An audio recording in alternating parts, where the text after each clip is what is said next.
สวัสดีครับพี่น้องเอาพยากรณ์มาอัปเดตเส้นทางพายุที่จะเข้ามาในไทยนะครับเนาะได้รับผลกระทบเต็มๆพี่น้องแจ้งเตือนพี่น้องเกษตรกรชาวนาทั่วประเทศเด้อแต่ว่า2 มื้อที่ผ่านมาฝนก็ตกซุมื้อเนาะบ้านพยากรณ์อำนาจเจริญอำเภอเมืองอำนาจเจริญตกซุมื้อฮอดมื้อนี้ก็มื้อเช้านี่แดดทำท่าแดดแพร่เด้ร้อนอบอ้าวก่อนเที่ยงพอหลังเที่ยงมานี่โอ้ มีอาการว่าฟ้าครึ้มเมฆลงมามืดตึ๊บบ่เด้พอตอนแรกมาฝนตกบ่นี่ฝนตกอีหลีพี่น้องแถวบ้านพ่อใหญ่การน่ะฮอดตอนนี้ณปัจจุบันนี่เวลาประมาณ5โมง6โมงแล้งก็ยังตกอยู่เด้ฝนน่ะฝนยังตกอยู่เนาะครับเนาะเอ่มันเป็นจังใดฝนคือตกดุแท้แล้วที่นี่ไปเบิ่งเส้นทางพายุพี่น้องเส้นทางพายุที่จะมีผลกระทบกับไทยเนาะครับเนาะ มาเบิ่งเพจบางเพจสะก่อนเพิ่นว่าพายุลูกใหม่ก่อตัวขึ้นแล้วว่าซั่นให้เฝ้าระมัดระวังนี่พายุลูกใหม่พี่น้องมาเบิ่งเพจเพิ่นแจ้งเข้ามาด่วนมาแล้วเด้อเพิ่นว่ายอม 98W ว่าที่พายุลูกต่อไปแจ้งข่าวให้พี่น้องทุ่งกุราทราบก่อนใครว่าซั่นอันนี้เพจของทุ่งกุราเนาะพี่น้องเนาะชาวนาทุ่งกุราเพิ่นแจ้งเข้ามาเส้นทางพายุเนาะครับเนาะเส้นทางลงทะเลจีนใต้วันที่4ถึง5พยนี้ขณะนี้อยู่ด้านทิศตะวันออกของฟิลิปปินส์ไม่ว่าอะไรจะเกิดขึ้นพี่น้องบ้านเฮาจะอยู่กับธรรมชาติให้ได้แต่ว่าวันที่5เด้จะออกจากฟิลิปปินส์เนาะครับเนาะพายุลูกนี้พายุลูกนี้จะออกจากฟิลิปปินส์ก็คือวันที่5เพราะฉะนั้นวันที่6เดินทางมาวันที่7เด้อพี่น้องเด้อวันที่7นี่เข้าทางฝั่งอุบลราชธานีภาคอีสานตอนกลางตอนบนเนาะครับเนาะเจอเต็มๆเลยลูกแบบใหญ่ๆเลยแล้วก็พัดผ่านจังหวัดอุบลพากลางประเทศเลยล่ะพากลางประเทศไทยเลยมาเบิ่งในส่วนของโมเดลเพิ่นเรียกว่าโมเดลเนาะครับเนาะในส่วนของเส้นทางพายุกันซะก่อนว่ามันเป็นจังไดเนาะครับเนาะ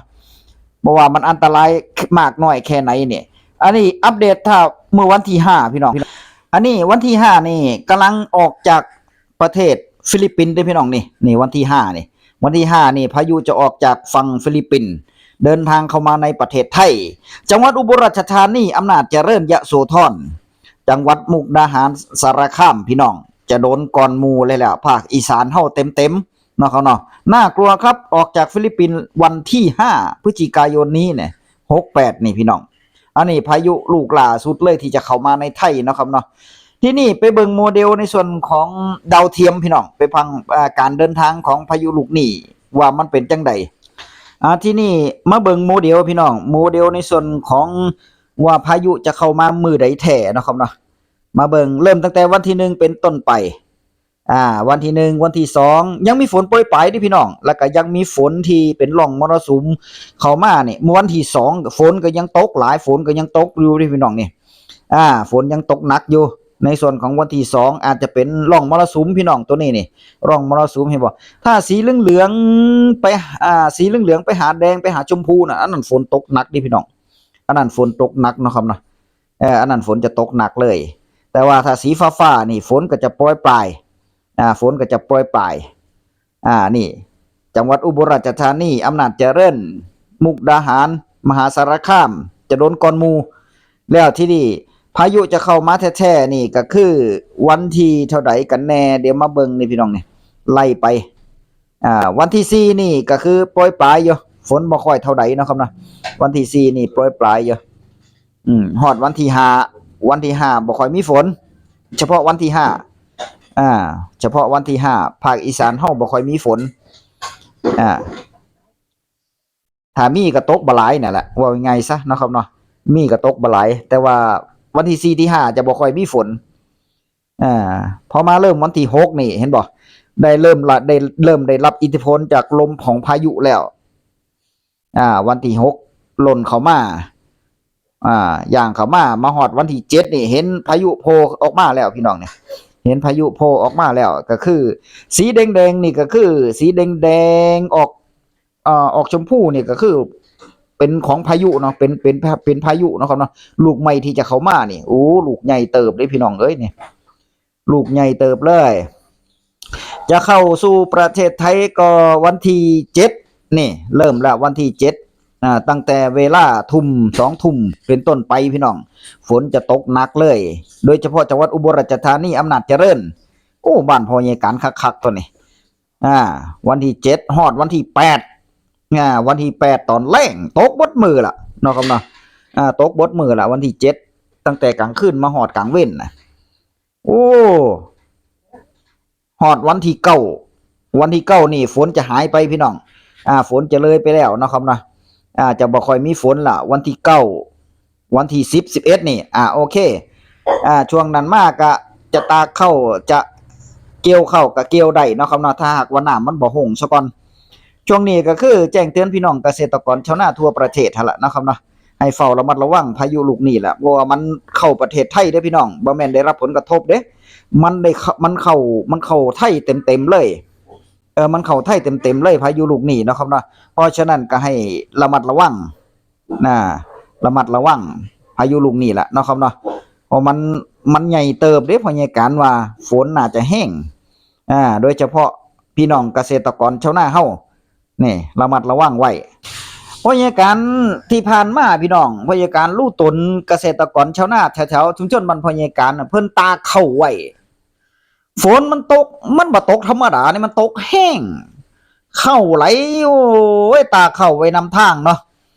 พอตาเข้าไว้นำทางแล้วฝนมันตกมาแห้งบัดนี้บ่แม่นว่าเปียกอย่างเดียวเลยกู้ก็กู้บ่ทันกู้ก็กู้บ่ทันโอ้ไปตาลู่ตนนี่พี่น้องเอ้ยเข้านี่ก็ไหลนำทางก็มีไหลลงน้ำถ้าไหลไปนำทางนี่ก็ยังพอไปกวาดได้เด้กวาดเอาคืนมาได้มันไหลลงข้างทางพอมันไหลลงข้างทางแล้วโอ้ยมันเป็นขี้ตมแน่เป็นหยังแน่มันเอาบ่ได้เด้พี่น้องนอกจากว่ากวาดมาได้ก็เอาไปให้ไกลแค่นั้นเนี่ยก็เบิ่งฟ้าเบิ่งฝนดีๆเนาะเพราะว่าเฮาเฮ็ดนาเนาะพี่น้องเนาะต้องปรับสภาพให้มันอยู่ได้หั่นล่ะเฮาจะไปห้ามมันก็ห้ามบ่ได้จะไปโทษมันฟ้าฝนตกเฮ็ดหยังน้อก็โทษบ่ได้เพราะเฮามันเป็นธรรมชาติเนาะครับเนาะมันเป็นธรรมชาติเฮาฝืนธรรมชาติก็บ่ได้พี่น้องเพราะฉะนั้นถ้าเฮาจะฝืนเฮาก็ต้องเบิ่งทิศทางดีๆแล้วก็ติดตามกรมอุตุในส่วนของข่าวต่างๆนั่นล่ะนะพี่น้องเนาะถ้าพยากรณ์ท่านพยากรณ์ก็จะลงให้เบิ่งว่าเฝ้าระมัดระวังเด้อแบบนี้เนาะครับเนาะเพราะว่าฝนนี่แถวชุมชนบ้านพยากรณ์อำนาจเจริญอำเภอเมืองนี่มันตกมาได้3มื้อ4มื้อแล้วเด้พี่น้อง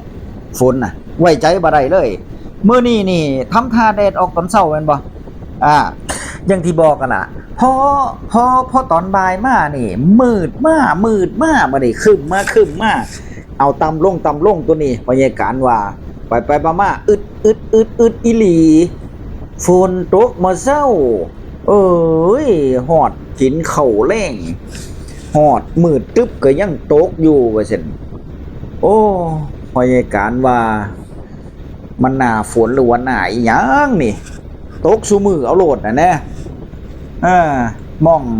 อยากให้เช้าก็บ่เช้าบัดนี้แต่ว่าถามว่าการเฮ็ดไร่เฮ็ดนาปีนี้เป็นจังไดน้ำท่า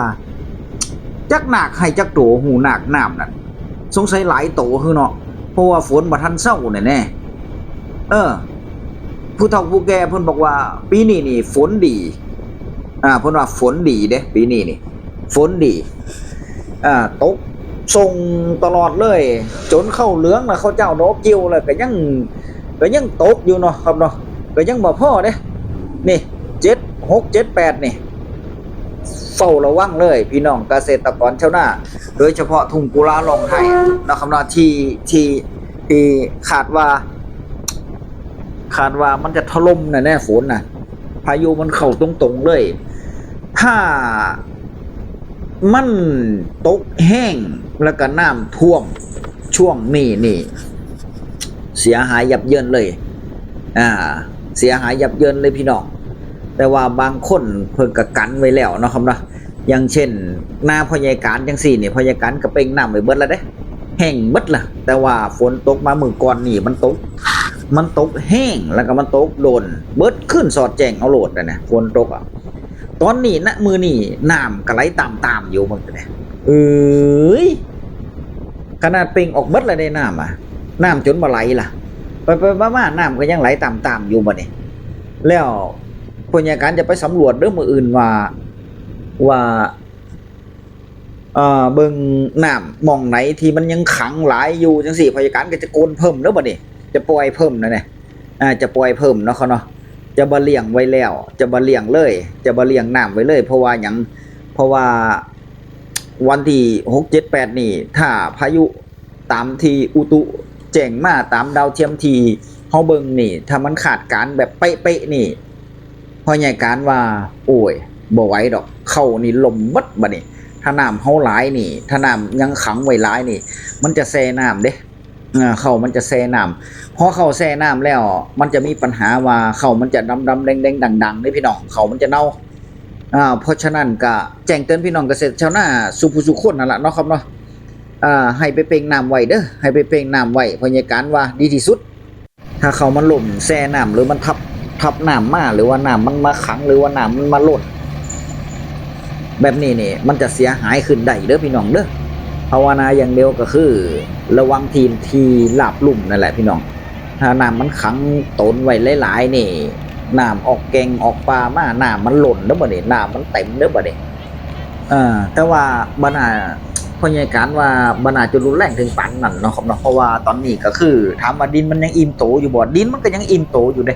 แต่ว่าส่วนมากส่วนหลายแล้วเจ้าของหน้าเบิดสุทุงนั่นล่ะเพิ่นจะบ่ขังน้ำไว้แล้วนะก็จะไล่เป่งกันเบิดแล้วนั่นนะ